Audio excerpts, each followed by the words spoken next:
Bonjour très chers compatriotes. Lelo tozoya kolobela nani makambo ya nani Bruno Tshibala, démission ya Bruno Tshibala ezali na mesa.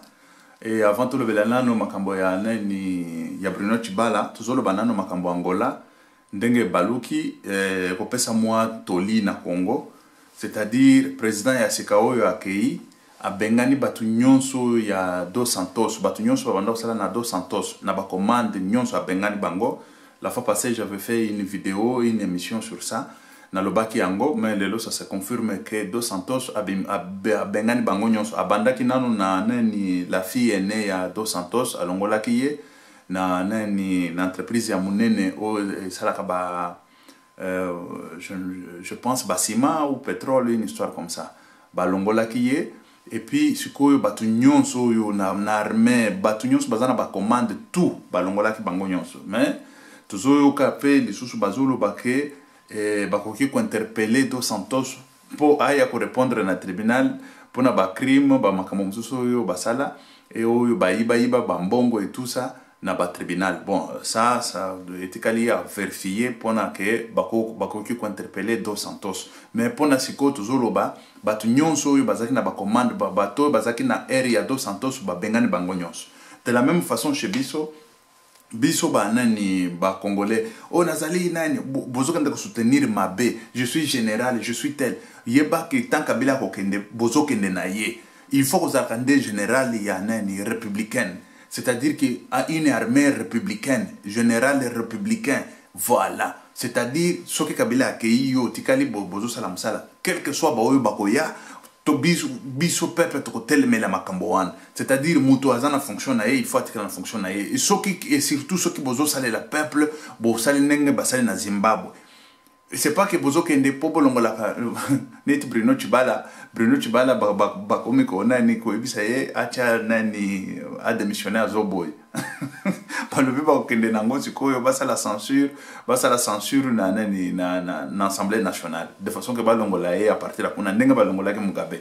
Mais bozo longola Kabila te bozo kende ko longola nde Bruno Tshibala. Bo problème ezali Kabila. Bosa lango kuna na députation. Tout le monde ndenge bo longola Joseph Kabila na députation kuna. Hein? Bon, problème yango wana. Bon, tozo kende ko loba sikoyo makambo ya Bruno Tshibala.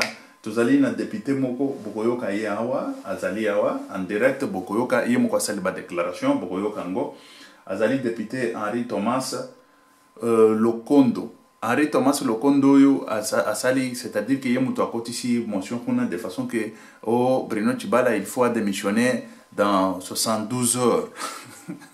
Siko ba député mususu pe babimi balobi non, c'est là eza malamu te pour la République démocratique du Congo de façon que babiloko wana et ko retarder lisusu nani ba processus électoral et ko retarder ba processus électoral. Il faut batika Bruno Tshibala asali saba nani babiloko nyonso wana et ti nandinga to kende na ba élection bango te. Il faut Bruno Tshibala kende. Pourquoi? La raison siko ya ke bazo benga na Bruno Tshibala bazo lo ba raison we bazo benga na Bruno Tshibala parce que aye na budget na retard à peu près 2 mois, il y a retard, il y a na budget na kati Assemblée nationale siko yo bazo lo bake baza ba incompétent po ba ye na budget na bango wana na retard moko ce qui y a 2 mois, il faut ba benga na bango.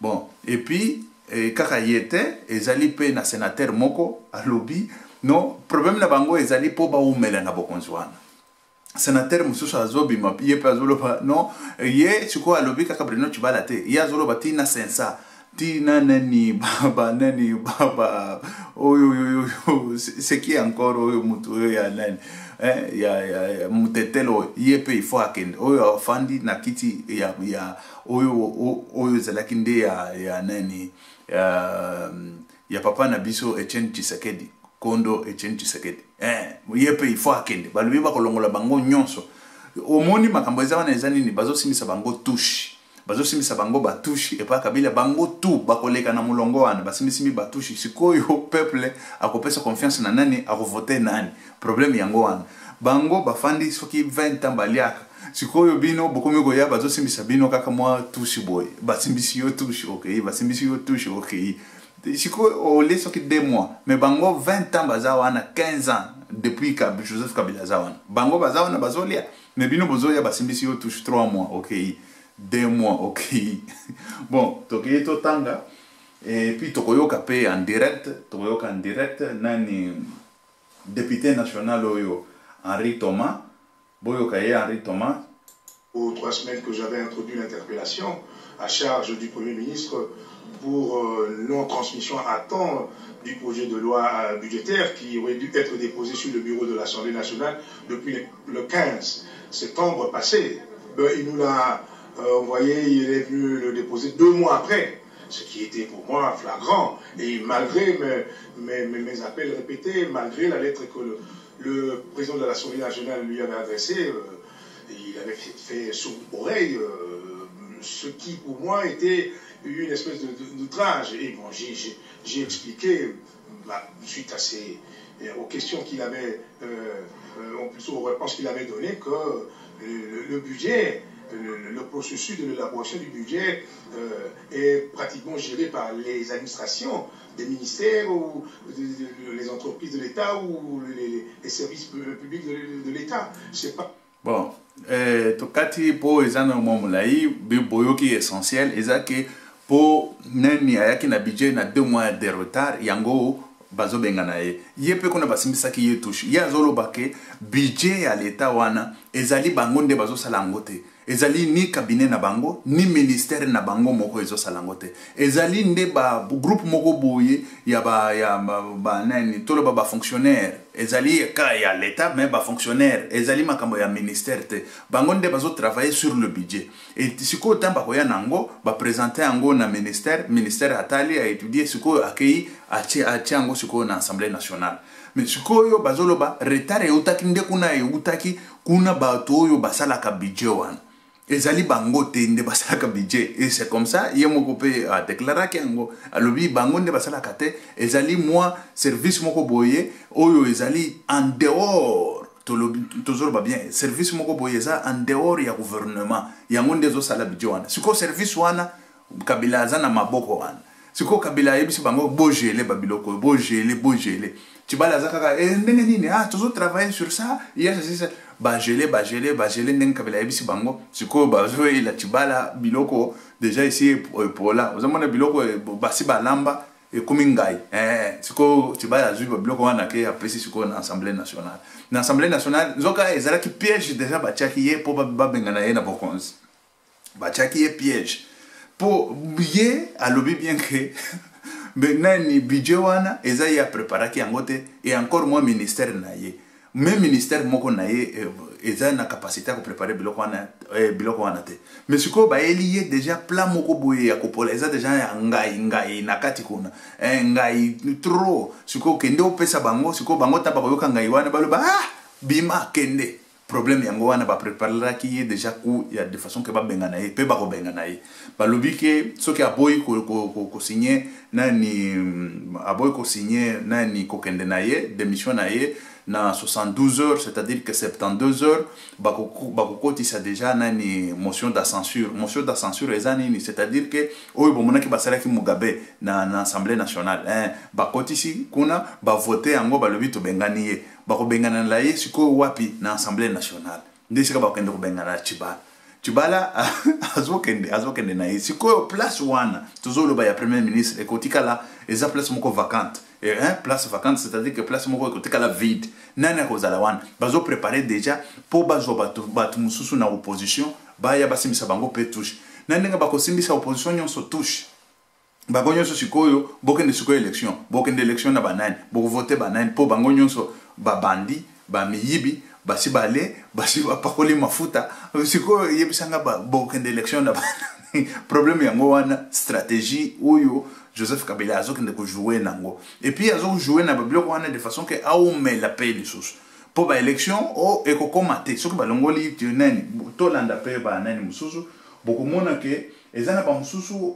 bazaka ba député ya majorité présidentielle bazolo banina bazolo bake nani zelana lukango voilà non yango te voilà bazolo banini bazolo bake la démission de Bruno Tshibala ne profitera pas à la République démocratique du Congo.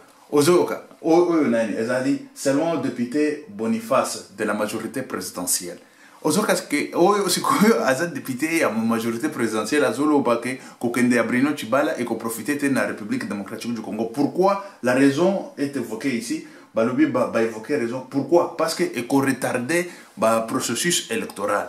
Ba processus électoral, c'est-à-dire que eko retarder ba élection oyo ezoya. C'est bazo beta match one de façon que kaka po ba retarder. Bazoloba awa au lieu que ba élection et salem.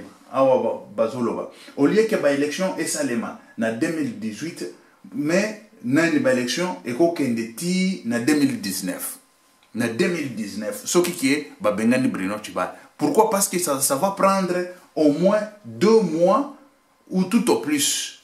Tant 2 mois ou tout au plus, c'est-à-dire il faut qu'il y ait 3 mois, 4 mois pour bâtir le gouvernement, gouvernement wana banda msala déjà 3-4 mois wana et vous allez bloquer pour organiser le gouvernement. Ce qu'on y a pas de élection et qu'on a 2018 toko beta les sous même 3 ans les sous pour token na ba élection.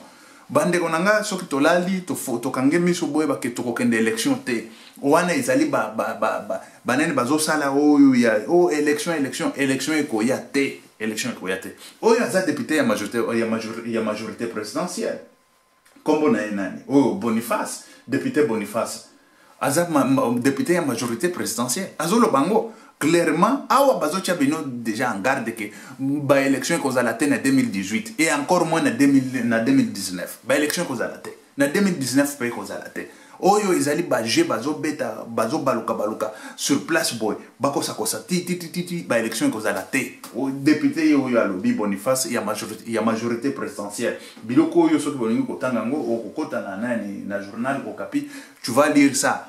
Je viens vous lire, je viens vous donner ce qui est écrit. Et voilà. Bon, ça va. Toujours ce n'est pas fini. Toujours que nous avons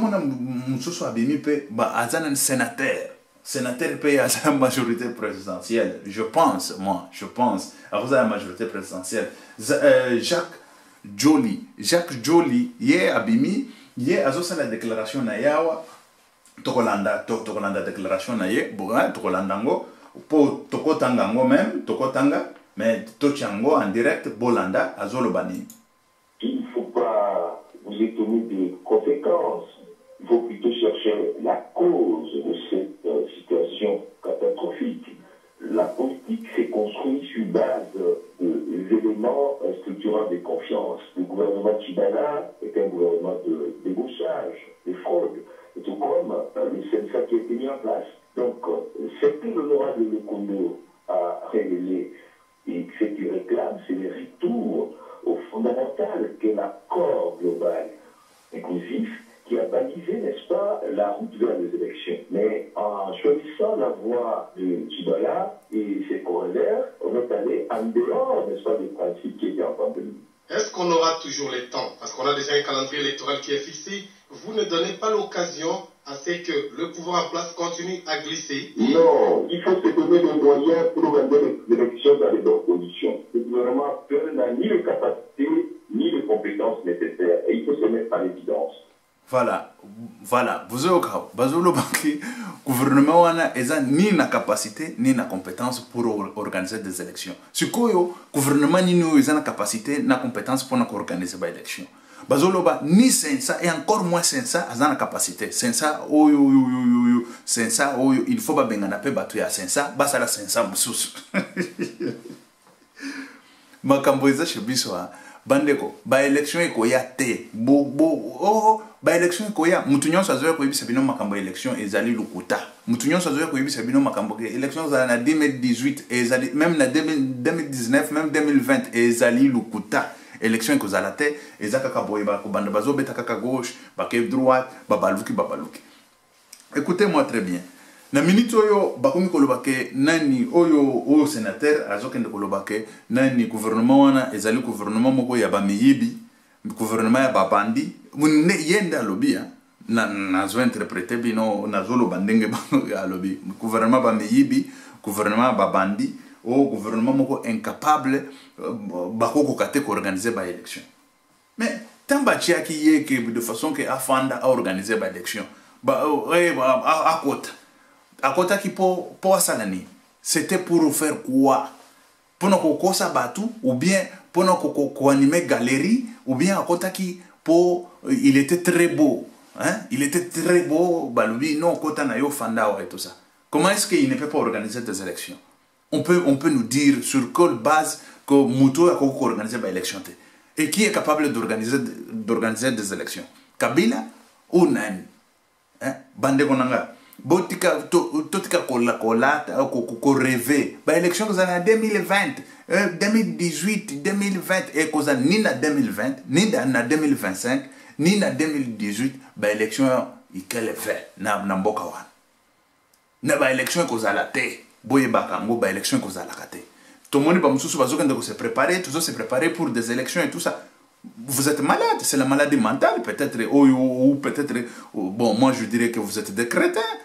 Si vous n'êtes pas des crétins, c'est-à-dire que vous êtes, je ne sais pas moi comment vous qualifiez. Pour beaucoup de Kolobake, non, bah élection, vous allez en 2018 ou en 2020 ou en 2025. Bah élection que vous allez à Kabila, il faut que vous ayez par soulèvement populaire.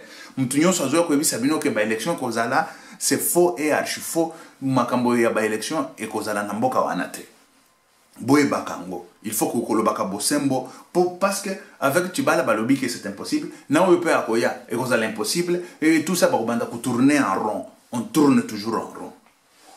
Le Cambo tout ça qui nango lelo yangoana. Bon et puis tout kende kolobela bamampinga na biso ezali bazali branche moko oyo bapesa ka démocratie na bamboka bato. Bamboka ebele ezwaki démocratie ezaki grâce ya mampinga.